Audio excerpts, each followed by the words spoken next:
I know that you started out as an employee in a university. I know you have businesses in the UAE and in Ghana, but you started out in Ghana as an employee.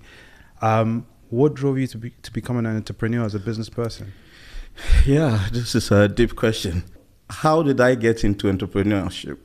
It's a long story. For the audience, I mean, growing up, I never had the idea of becoming an entrepreneur. Okay. I grew up from a fishing community. Okay.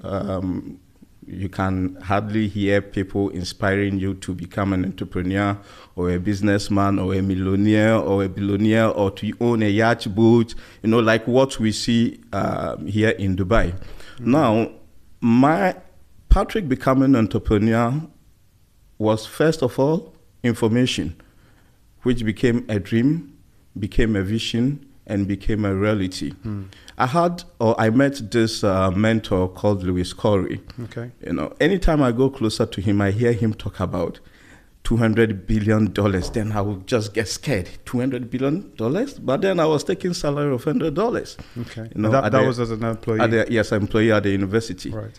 So I'm like, one day I had the courage to approach him to ask him questions. So my first question was, hey, Corey, can I ask you a question? He says, go ahead.